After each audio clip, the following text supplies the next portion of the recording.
की बात करते हैं हम यहाँ पे ब्लास्टोलेशन, ठीक है। कोरक भवन क्या है? एक प्रकार का यहाँ पर प्रोसेस है, क्रिया है, जिसके द्वारा निर्माण किसका हो रहा है यहाँ पे? ब्लास्टोम, ठीक है, कोरक का निर्माण। तो सबसे पहले हम बात करेंगे कि क्लीवेज हुआ, विदलन हुआ, जो कि सिंक्रोनस टाइप का था, ठीक है, और बाद में वो एसिंक्रोनस हो जाता है, ठीक है। पहले तो सिंक्रोनस होता है, एक के बाद एक क्रियाएं होती हैं, फिर बाद में वो अपने हिसाब से विदलन की क्रिया करने लग जाता है, ठीक। तो क्लीवेज हो रहा है। एक चीज और देखने को यहाँ हमें मिलती है कि जो विदलन है वो माइटोसिस से डिफरेंट था, आपने पढ़ा था, डिफरेंसेस भी बड़े थे। तो यहाँ एक चीज और जो देखने को मिलती है वो ये है कि क्लीवेज में सिंक्रोनस से असिंक्रोनस में बदल रहा है, लेकिन जो हमारा माइटोसिस था वो हमेशा से सिंक्रोनस ही रहता है, ठीक है। माइटोसिस हमेशा सिंक्रोनस रहता है कि जब तक डॉटर सेल्स नहीं बनेंगे आगे क्रिया होगी ही, ठीक है। G1 फेज नहीं होगी तब तक G2 नहीं आएगी, G2 नहीं होगी तब तक S फेज नहीं आएगी। तो जिस तरह से भी हम बात कर रहे हैं यहाँ पर हम यही बोलेंगे कि इस तरह से यहाँ पर क्रियाएं होती हैं, वहां पर सिंक्रोनस होगी, यहाँ पर बदलती है। अब हमने बोला यहाँ पे क्लीवेज 1 से 2 सेल बनाता है, 2 कोशिकाएं बनाता है, फिर 2 से 4, 8, 16, 32, इस प्रकार से यहाँ पे कोशिकाओं का निर्माण होता है, ठीक है। अब हम यहाँ पे ये भी बोलते हैं कि क्लीवेज में हम मान के चलते हैं कि जो कोशिकाएं बन रही हैं, राइट, सेल्स बन रहे हैं, जो कोशिकाएं वहां पर बन रही हैं, उन कोशिकाओं के बीच में धीरे धीरे खांच का निर्माण होना शुरू होता है, ठीक है। एक खांच बनना शुरू होती है कोशिकाओं के बीच में, जिसे हम ग्रूव बोलते हैं, ठीक है।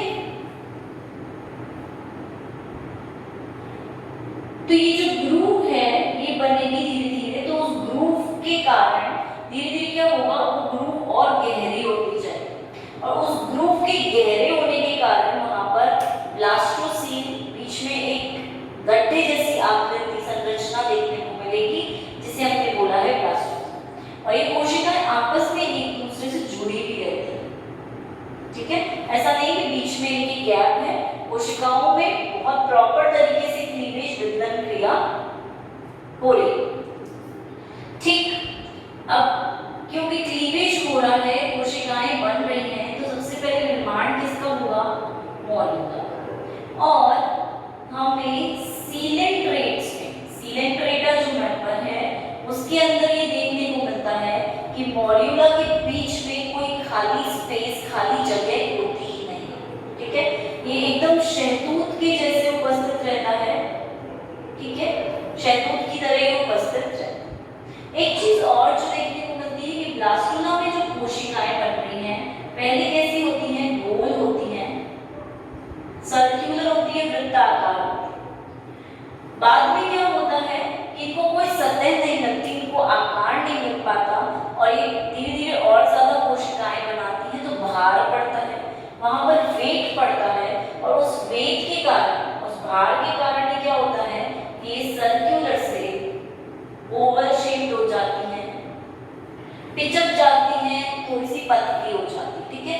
तो हम फिर इस तरह की संरचना होती, गोल है, निर्माण गोलाकार से होता है, लेकिन बाद में ये पिचक जाते हैं, वेट ज्यादा बढ़ जाता है, भार बढ़ता जाता है, क्योंकि ये तो बन रहे हैं कंटिन्यूअसली, इनका फॉर्मेशन हो रहा है, ठीक है। और सीलेंट्रेटा में पूरे शहतूत जैसी आकृति होती है, मॉड्यूला में मॉड्यूला जैसी संरचना उपस्थित होती है, क्योंकि उसकी आकृति शहतूत जैसी होती है, और ये पिचक जाते हैं, उनको सर्कुलर न रहकर थोड़े हम ओवल शेप, ओवल आकृति के नाम देते। पर ऐसी संरचना स्तनधारी में या मैमल्स में देखने को नहीं मिलती कि जिसके अंदर बीच में कैविटी हो ही ना, ठीक है, ब्लास्टोसील था। ऐसी संरचना नहीं होती, क्योंकि जब हम मैमल्स की बात करते हैं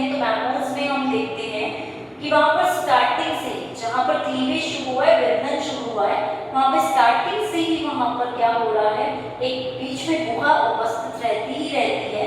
तो मॉड्यूलर जैसी संरचना ऑलमोस्ट हमें विजिबल ही नहीं होती, तो हम मैमल्स में ये चीज बोलते हैं। बाकी मॉड्यूलर उपस्थित होता है, बीच में कोई कैविटी नहीं होती, और सिलेंट्रेटा के ग्रुप में हमें बहुत अच्छे से ये चीज देखने को मिलती है। अब मॉड्यूलर से ब्लास्टुला बनेगा, ठीक है, इसी से तो ब्लास्टुला का निर्माण होता है। तो ब्लास्टुला की फॉर्मेशन बन क्या रहा है, ब्लास्टुला, प्रक्रिया क्या है, ब्लास्टुलेशन, और इसके चारों तरफ जो मेम्ब्रेन है उसको बोलेंगे ब्लास्टोडर्म, क्योंकि बाहर की तरफ है। कोशिकाएं जो है उनको हम क्या बोलेंगे, ब्लास्टोमेयर, और बीच में जो कैविटी होगी उसको हम क्या बोलेंगे, धीरे धीरे ये कैविटी बनती है दूसरे जंतुओं में, तो उसको हम बोलेंगे ब्लास्टोसील। ठीक है, इस प्रकार से ये संरचनाएं बनती हैं और यहाँ पर उपस्थित रहती हैं। ठीक है, तो इस क्रिया को हम ब्लास्टुलेशन कहते हैं।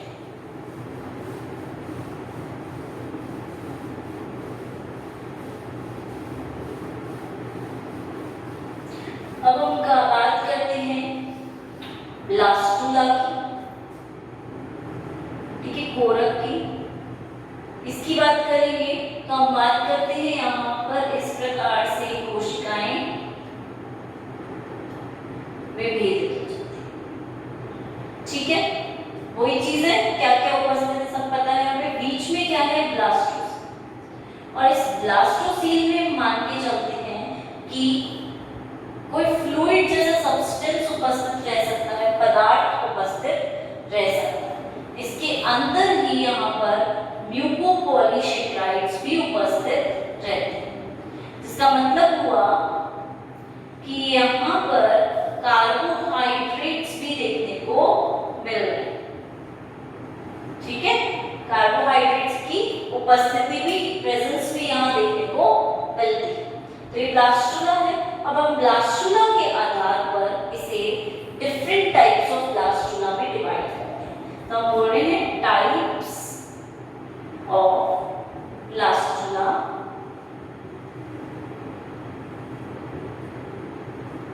Structural basis. ठीक है, संरचना के आधार पर हमने ब्लास्टुला को विभिन्न प्रकार में डिवाइड किया है, डिफरेंट पार्ट्स में इसे डिवाइड किया, जिसमें नंबर 1 हम बात करते हैं। तो सबसे पहले हमारा आता है सीलोब्लास्टुला।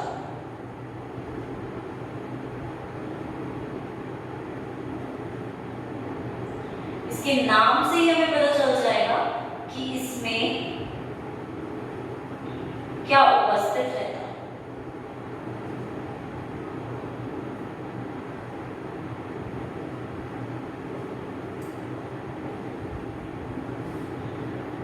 ठीक है, इसकी संरचना देखिए, अगर हम देखते हैं एक बार,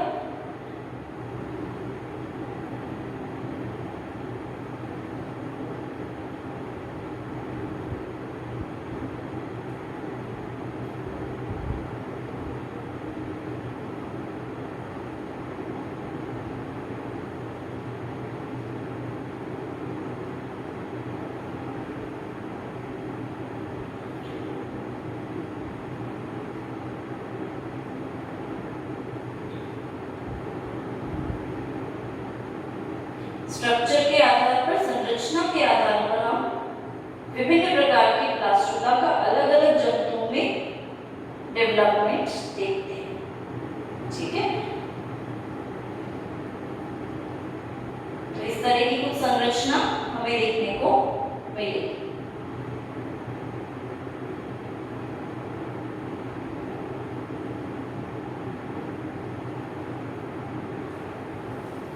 ठीक है, इसको हम बोलेंगे ब्लास्टोडर्म, क्योंकि बाहर की तरफ उपस्थित है, और बीच वाले को हम बोलेंगे ब्लास्टोसील। ठीक है, या फिर कोरक गुहा। एक चीज, एक इंटरेस्टिंग चीज जो यहाँ देखने को मिलती है कि इसके अंदर सीलोब्लास्टुला है, मतलब सीलोम जो है ब्लास्टुला के अंदर उपस्थित है, और ये गुहा जो है वो बहुत बड़ी है, मतलब जो कैविटी है हम उसको बोल रहे हैं बहुत बिग साइज की है, बड़ी, ठीक है, बीच में। और जो ब्लास्टोडर्म है वो क्या है, सिंगल लेयर है, सिर्फ एक लेयर यहाँ पर ब्लास्टोडर्म की उपस्थित है, ठीक है। और यहाँ पे ब्लास्टोमेयर्स की बात करेंगे, कोशिकाओं की बात करेंगे, तो ये कोशिकाएं बहुत सारी हैं, नंबर में बहुत ज्यादा, ठीक है, इंक्रीजिंग है, बहुत सारी कोशिकाएं यहाँ उपस्थित है। तो बीच में, क्योंकि हम बोल रहे हैं कि सीलोम बहुत बड़ी है, बीच वाली जो कैविटी है वो बहुत बड़ी है, इसलिए इस बेसिस पर इसका नाम पड़ा है सीलोब्लास्टोमा, कि सीलोम के आधार पर हम इस ब्लास्टोमा को यहाँ पर डिवाइड कर सकते हैं। अब इसके अंदर की अगर हम बात करते हैं तो यहाँ पर फ्लूइड उपस्थित रहता है, ठीक है, एक द्रव्य उपस्थित रहता है और उसके अंदर ल्यूकोपॉलीसेकेराइड्स, प्रोटीन्स व्यवस्थित रहते हैं। और प्रोटीन्स जो होते हैं वो यहाँ देखने को हमें मिलते हैं, ठीक है। तो इस प्रकार की संरचना देखने को मिलेगी। एग्जाम्पल्स है यहाँ पर एकिनोडर्मेट्स एंड एम्फिओक्स, ठीक है। एकिनोडर्मेटा ग्रुप में सी अर्चिन वगैरह में देखने को मिल सकता है ये सीलोब्लास्टोमा, और एम्फिओक्स में देखने को मिल सकता है इस प्रकार का ब्लास्टोमा, जो कि मॉड्यूला से बना है, ठीक है। इसका फॉर्मेशन मॉड्यूला से, ये पहले प्रकार का ब्लास्टोमा है।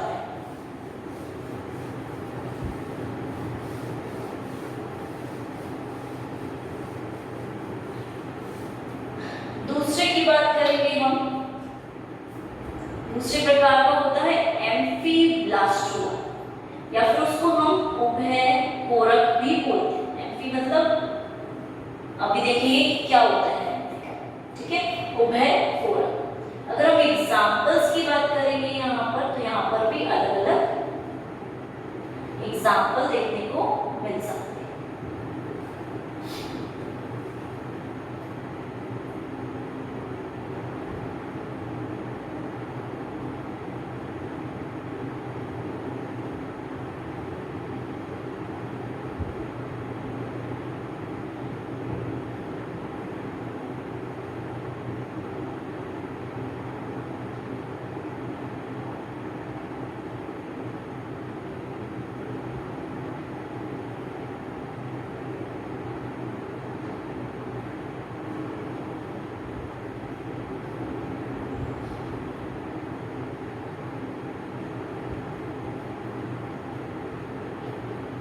संरचना के आधार पर हमें बहुत सारी चीजें समझ में आती हैं।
तो ये है एम्फीब्लास्टोमा फ्रॉग का,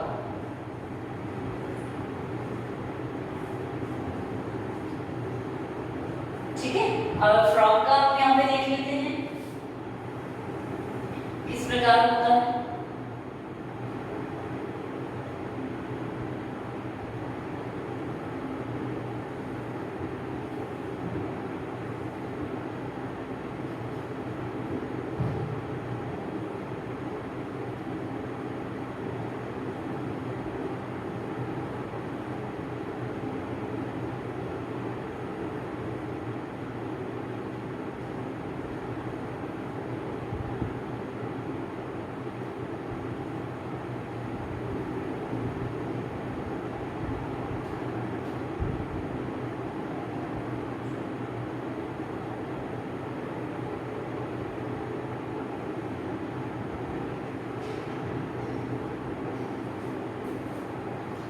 बात करते हैं यहाँ पे फ्रॉग के एम्फीब्लास्टुला। अब क्योंकि हमने नाम से इसे बोला है एम्फीब्लास्टुला, इसका मतलब क्या हुआ कि इसमें दो प्रकार की कोशिकाएं उपस्थित, ठीक है, जिन्हें हमने बोला माइक्रोमेयर्स मतलब छोटी हैं, मेगामेयर्स मतलब ये कोशिकाएं आकार में बड़ी होती हैं, इसलिए इन्हें हमने नाम दिया मेगामेयर्स। ये वाली जो कोशिकाएं बिल्कुल स्मॉल प्रकार की है और इनमें हम देख के चलते हैं कि यहाँ पे फ्लैजिला जैसी संरचना उपस्थित है, कशाप जो होते हैं, कशाप जैसे स्ट्रक्चर्स यहाँ पर उपस्थित हैं। और ये वाली संरचना जो है बड़े हैं कोशिकाएं, लेकिन यहाँ पर ग्रेन्यूलर, ठीक है, कण उपस्थित है। ग्रेन्यूलर प्रकार की सेल्स जो होती है, कोशिकाएं जो हैं, कणिकामय प्रकार की कोशिकाएं उपस्थित है, कणिका है इसके अंदर, ठीक है। अब साइज में डिफरेंस क्यों है? क्योंकि जहां पर पित्तक उपस्थित होगा, योग जहां प्रेजेंट होगा, वहां पर वितरण स्लो रेट से हो रहा है, इसलिए बड़ी कोशिकाएं बन रही। तो हमने बोला ये वेजिटल पोल भाग है जहां पर योग ज्यादा मात्रा में है, इसलिए बड़ी कोशिकाएं बन रही है, मेगामेयर्स, ठीक। वहीं दूसरी तरफ एनिमल पोल है, योग की मात्रा यहाँ हमें कैसे देखने को मिलती है? थोड़ी कम देखने को मिलती है, और इसीलिए यहाँ पर वितरण सामान्य गति से हो रहा है, इसलिए छोटी कोशिकाएं हैं माइक्रोमेयर्स। और यहाँ पर फ्लैजिला भी उपस्थित, कशाप भी उपस्थित यहाँ पर रहता है, ठीक। और ये संरचना हमें देखने को मिल रही है साइकल के अंदर, ठीक है, साइकल में इस प्रकार की संरचना मिलती है। दूसरी बात जो हम यहाँ पर करते हैं वो ये है कि हम ये देखते हैं कि जो माइक्रोमेयर से छोटी कोशिकाएं वो किस तरफ बनती हैं? डॉर्सल भाग की तरफ, मतलब अर्ध पृष्ठ भाग की तरफ छोटी कोशिकाओं का निर्माण होता है, मतलब पित्तक की मात्रा बिल्कुल नहीं। और अर्ध अधर भाग की तरफ, वेंट्रल भाग की तरफ, आधे वेंट्रल भाग की तरफ किसका निर्माण होता है? बड़ी कोशिकाओं का, मेगामेयर्स, ठीक है। लघु कोरक खंड और ये दीर्घ कोरक खंड, बड़े हैं और ये छोटे हैं कोरक खंड। तो ये भी साइज ध्यान रखना कि डॉर्सल साइड है और ये वेंट्रल साइड, पृष्ठ और अधर सतह पर इस तरह से इनका निर्माण इस साइकिल के वक्त।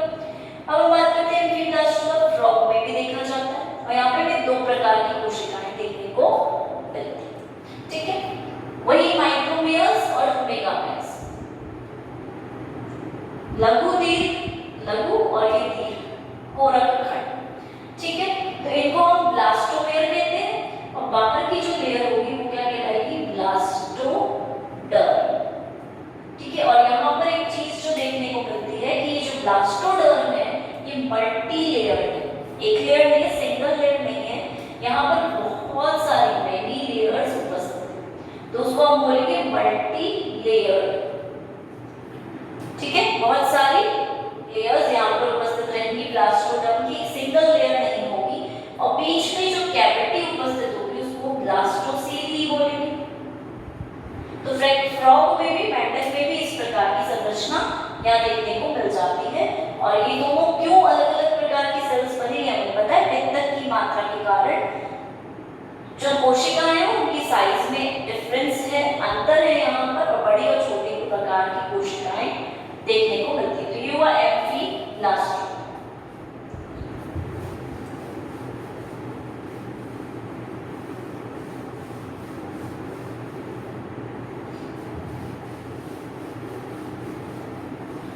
थर्ड प्रकार की हम बात करेंगे, तो वहां पर हम बात करेंगे डिस्कब्लास्टुला या डिस्कोब्लास्टुला,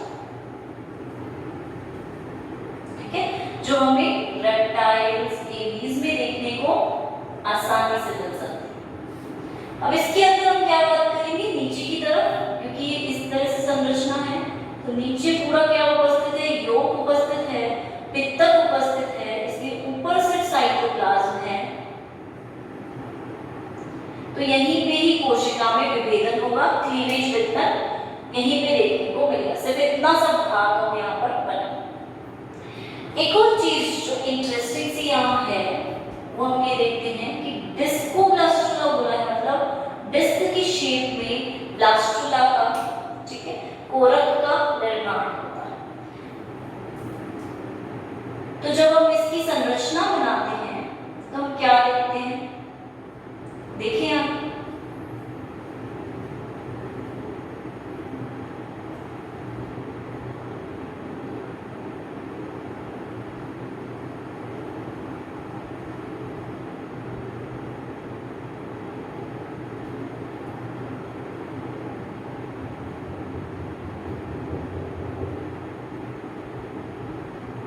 जब हम एग्स की बात करते हैं इसके अंदर, तो ये एग किस प्रकार का है बता सकते हैं, आसानी से बता सकते हैं, पीलोलेसिकल प्रकार का है, ध्रुव पित्त की प्रकार का है, इसलिए एक ध्रुव पर उपस्थित है और बाकी जगह पे ऊपर की तरफ छोटा सा साइटोप्लाज्म का भाग, कोशिका द्रव्य का भाग उपस्थित रहता है।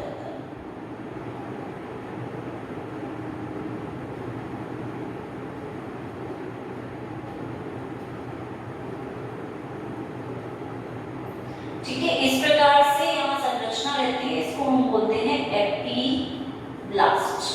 ठीक है, क्योंकि ऊपर की तरफ है तो इसको एपीब्लास्ट संरचना बोलते हैं यहाँ पर। ठीक है, और बीच में ये जो कैविटी होती है इसको हम बोलते हैं सब जर्मिनल कैविटी, जिसका अर्थ क्या हुआ कि यहाँ पर सिर्फ इतने से भाग में कोशिकाओं में विभेदन हो रहा है, बीच में कैविटी भी बन रही है, एक गुहा बन रही है, उसको हम बोल रहे हैं सब जर्मिनल कैविटी, जिसका मतलब अधः जनन गुहा। ठीक है, अधः जननीय गुहा। और एपीब्लास्ट ऊपर की तरफ प्रेजेंट है, जो कि मल्टी लेयर है, एक सिंगल लेयर में नहीं है, मल्टी लेयर्ड प्रकार की एपीब्लास्ट यहाँ उपस्थित है। अब नेक्स्ट स्टेप में क्या होगा कि ये कोशिकाएं माइग्रेट करके, क्योंकि ये जो कोशिकाएं हैं ये माइग्रेशन करके बीच में स्थापित है। ठीक है, जो सबजर्मिनल कैविटी है हमारी, उसके बीच में ये उपस्थित रहेंगे।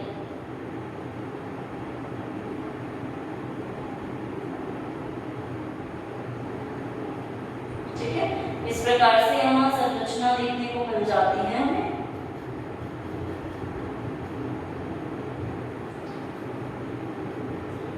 क्योंकि यहाँ से कोशिकाएं माइग्रेट करेंगी, मूवमेंट करेंगी और यहाँ पर बीच में एक लेयर का निर्माण करेंगे। उस लेयर को हम क्या बोलते हैं, हाइपोब्लास्ट। ठीक है, उसी लेयर का नाम है हाइपोब्लास्ट। अब क्या होगा, नीचे वाली तो सबजर्मिनल कैविटी रहेगी, लेकिन एपीब्लास्ट और हाइपोब्लास्ट के बीच में एक नई कैविटी का निर्माण हुआ है। ये कैविटी, ये जो गुहा थी, इससे अलग हो गई है ना, ये गुहा अलग हो गई इससे, तो इन दोनों के बीच में एक गुहा का निर्माण हुआ, उसको हम बोलते हैं ब्लास्टोसील। क्योंकि ब्लास्टुला है तो वहां पर ब्लास्टोसील का कोरक गुहा का निर्माण हो जाता है। तो इस प्रकार से डिस्कोब्लास्टुला में हम देखते हैं कि सिर्फ इतने से भाग में विदलन क्रिया होकर ब्लास्टुला का निर्माण कर रहा है, इसलिए हम इसको बोल रहे हैं डिस्कोब्लास्टुला। अगर हम पूरा देखेंगे तो इस तरह से गोलाकार में उपस्थित है। ठीक है, पूरे में हमें जानना है, कोशिकाएं विभेदन कर रही हैं, मल्टीप्लाई कर रही हैं, बहुत सारी बन रही हैं विदलन के द्वारा।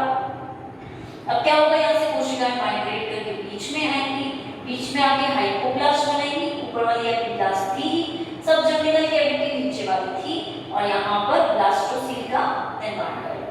तो ये एग्जांपल क्लियर है, रेप्टाइल करेंगे में और डिस्क प्रकार का ब्लास्टुला बनता है। इससे आगे जाकर गेस्ट्रुला का निर्माण होगा। तो ये वाली जो कोशिकाएं हैं ये वापस से क्या करेंगी, गमन करेंगी, मूवमेंट करेंगी, माइग्रेशन करेंगी, और माइग्रेशन करके अलग अलग अंगों का निर्माण, अलग अलग भाग वहां पर बनाने लग जाएंगे। तो इस प्रकार से तीसरे प्रकार के ब्लास्टुला का निर्माण होता है।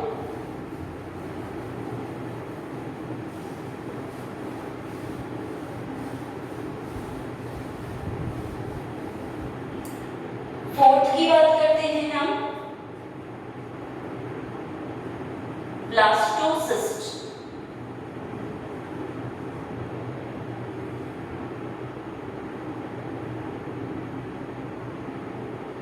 ठीक है, संरचना में देख लेते हैं।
इसको हम बोलते हैं ट्रोफोब्लास्ट। ठीक है, बाहर वाली जो मेम्ब्रेन होगी यहाँ पर इस ब्लास्टुला में वो कहलाएगी ट्रोफोब्लास्ट। और इसको हम बोलेंगे एम्ब्रियोनिक मेम्ब्रेन है, इसका मतलब हुआ कि इनर सेल मास। ठीक है, अंदर का अंतरा कोशिकीय पिंड इनर सेल मास कहलाएगा, बाहर की लेयर ट्रोफोब्लास्ट। ठीक है, तो इस तरह की ब्लास्टोसिस्ट की संरचना का यहाँ पर निर्माण हो और यहाँ पर ब्लास्टोसील उपस्थित है। ठीक है, कैविटी जो है गुहा जो है वो ब्लास्टोसील के रूप में उपस्थित है। तो इस प्रकार की संरचना जो होती है वो हमें कहाँ देखने को मिलती है? मोस्ट प्रोबेबली मैमल्स में और ह्यूमंस में भी इस प्रकार का ब्लास्टोसिस्ट प्रकार का ही ब्लास्टुला जो होता है वो फॉर्म होता है, प्रोड्यूस। तो ये चीज क्लियर है, इनर सेल मास और ट्रोफोब्लास्ट ये दो प्रकार की लेयर्स हैं। ट्रोफोब्लास्ट सिंगल लेयर है बाहर की तरफ और इनर सेल मास एक पिंड के रूप में, एक लोब के रूप में वहां पर सेल्स अंदर की तरफ लटके रहते हैं। तो इस तरह की संरचना ये बनाते हैं। कई बार इससे हम बाहर वाले को एपिब्लास्ट भी कह सकते हैं, क्योंकि बाहर की तरफ है क्योंकि, तो इसको हम एपिब्लास्ट भी नाम आसानी से दे सकते हैं और मैमल्स में ये हमें देखने को मिलेगा। वहीं फिफ्थ की बात करते हैं हम, इसको हम बोलेंगे सुपरफिशियल ब्लास्टुला। ठीक है, या फिर पेरीब्लास्टुला,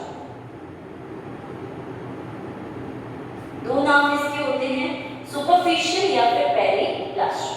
और जब हम इसके एग्जाम्पल की बात करते हैं तो इसे हमें देखने को मिलता है इंसेक्ट्स के अंदर, कीटों के अंदर ये चीज हमें देखने को मिलेगी। अब इंसेक्ट्स में क्या होता है, किस प्रकार का ब्लास्टुला बनता है इनका देख लेते हैं। इसको हम देख चुके हैं पहले ही ऑलरेडी, एक बार फिर से देख।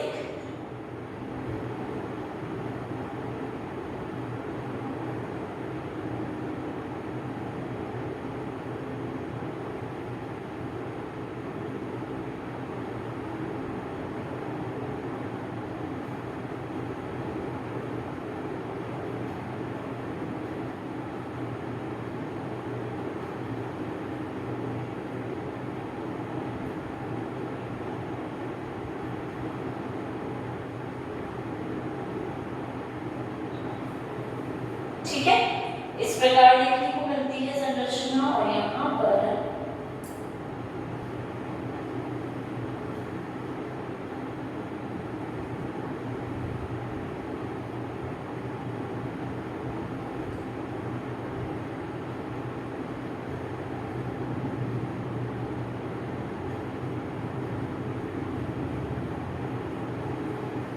ठीक है, इस प्रकार के ब्लास्टुला को इंसेक्ट्स में भी हम बात करेंगे ड्रोसोफिला के अंदर हमें बहुत अच्छे से ये संरचना देखने को मिलेगी और इसे हम बोलेंगे पेरीब्लास्टुला।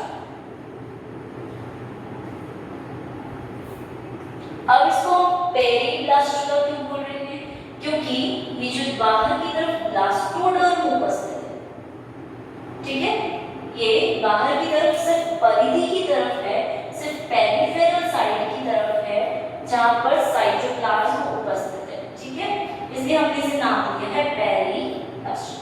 पेरिफेरल की तरफ या परिधि की तरफ ही सिर्फ एक ब्लास्टोडर्म लेयर देखने को मिलती है। इंसेक्ट्स में अगर हम बात करें यहाँ पर कीट में, तो एक चीज और देखने को मिलती है कि यहाँ पर एग किस प्रकार का होता है? सेंट्रोलेसिकल प्रकार का, ठीक है, जहां पर योग बीच में उपस्थित है, ठीक है।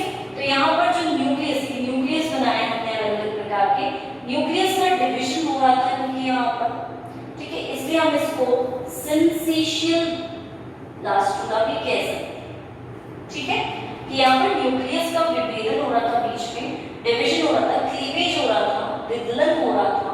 तो उस क्लीवेज के कारण हमने क्या ऑब्जर्व किया था कि यहाँ पर साइटोप्लाज्म तो था ही नहीं, योग उपस्थित था, योग में केंद्रक था, न्यूक्लियस था, तो न्यूक्लियस डिवाइड हुए और परिधि की तरफ आकर इकट्ठे हुए, और परिधि पर क्योंकि साइटोप्लाज्म कोशिका द्रव्य उपस्थित था तो वो क्या हुआ? एक्टिवेट हुआ, उत्तेजित हुआ, और उसी के कारण वहां पर परिधि पर सिर्फ पेरिफेरल साइड की बात करें, वहीं पर भी वहां पर क्या देखा हमने? सेल्यूलराइजेशन हो गया ब्लास्टोडर्म का। तो ब्लास्टोडर्म सिर्फ अंदर नहीं है, सिर्फ बाहर की तरफ है, और अंदर की तरफ खांचे आ भी नहीं है। जो क्लीवेज फरोज की हम बात करते हैं, वो क्लीवेज फरो अंदर आई नहीं है, सिर्फ बाहर तक ही रुक गई है, और ये पूरा योग उपस्थित।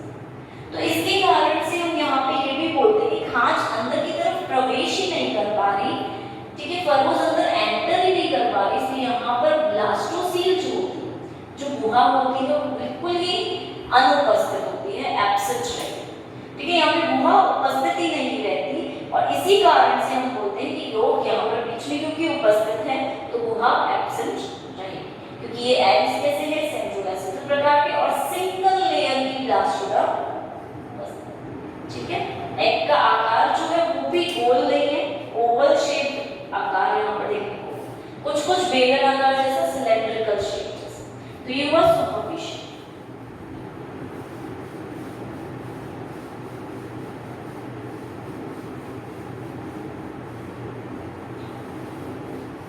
अब सिक्स्थ टाइप की बात करेंगे हम, जिसे हम बोलेंगे स्टीरियोब्लास्टुला, ठीक है। ये देखने को मिलता है हमें नीरिस में और मॉलस्का में भी, कुछ जंतुओं में देखने को मिल सकता है। इसकी संरचना देख लेते हैं एक बार।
ठीक है, इस प्रकार का ब्लास्टुला यहाँ देखने को मिलेगा, जिसको हम नाम देंगे स्टीरियोब्लास्टुला, ठीक है। और इसमें जो सेल्स एंड कोशिकाएं हैं उसको हम बोलेंगे ब्लास्टोमेयर, ठीक है। कैविटी जो होगी उसको हम बोलेंगे ब्लास्टोसील या ब्लास्टुला की गुहा। इसके अंदर नीरिस और मॉलस्का में देखने को मिलेगा, तो एक स्पेशल फीचर देखने को मिलता है कि ब्लास्टोसील जो है वो बिल्कुल छोटी सी है, बहुत रिड्यूस्ड फॉर्म में बहुत छोटी सी उपस्थित यहाँ रहती है। और जो ये ब्लास्टोमेयर्स है, इनकी साइज साइज क्या है, बहुत बड़ी है और कोशिकाएं बहुत कम है। तो यहाँ हम लिख सकते हैं इसका एक स्पेशल कैरेक्टर कि ब्लास्टोसील जो है वो बहुत स्मॉल है, छोटी सी है, ठीक है, ऑलमोस्ट एब्सेंट जैसी लग रही है। ब्लास्टोमेयर्स एक ही लेयर में अरेंज है, सिंगल लेयर में अरेंज है बाहर की तरफ, इसलिए ब्लास्टोडर्म बोल सकते हैं। और ब्लास्टोमेयर का साइज जो है वो काफी लार्ज है, बड़ा है। और ब्लास्टोमेयर का जो नंबर है, संख्या जो है इसकी, वो क्या है, काफी कम है, वेरी लो, ठीक है, बहुत कम संख्या है। यहाँ देखेंगे 6 से 8 से 10 कोशिकाओं के बीच में कोशिकाएं उपस्थित रहती है। इस प्रकार की संरचना स्टीरियोब्लास्टुला है। तो हमने ब्लास्टुला पढ़े 6 प्रकार के, एम्फीब्लास्टुला जो दो प्रकार की कोशिकाएं बना रहे थे, स्टीरियोब्लास्टुला में हम बहुत कम स्पेस उपस्थित रहता है, पेरिब्लास्टुला में हम बात करते हैं कि वहां पर सिर्फ पेरिफेरी की तरफ ही संरचना बनती है। ब्लास्टोसिस्ट मैमल्स में उपस्थित रहती है जहाँ पे इनर सेल मास उपस्थित रहता है। तो इस प्रकार हमने डिफरेंट प्रकार के ब्लास्टुला को स्टडी किया। एक और पढ़ा था सीडोब्लास्टुला, जिसके अंदर अच्छी खासी कैविटी देखने को मिली। ब्लास्टोसील बहुत बड़ी थी। अब हम बात करते हैं सिग्निफिकेंस ऑफ ब्लास्टोसिल, ठीक है, इसका कुछ महत्व भी रहता होगा, उसकी बात कर लेते हैं।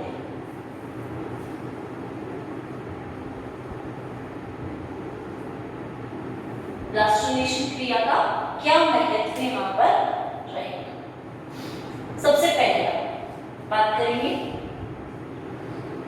जैसे ही ब्लास्टोनेशन स्टार्ट होता है तो जो हमारी विदलन क्रिया है वो रुक जाएगी।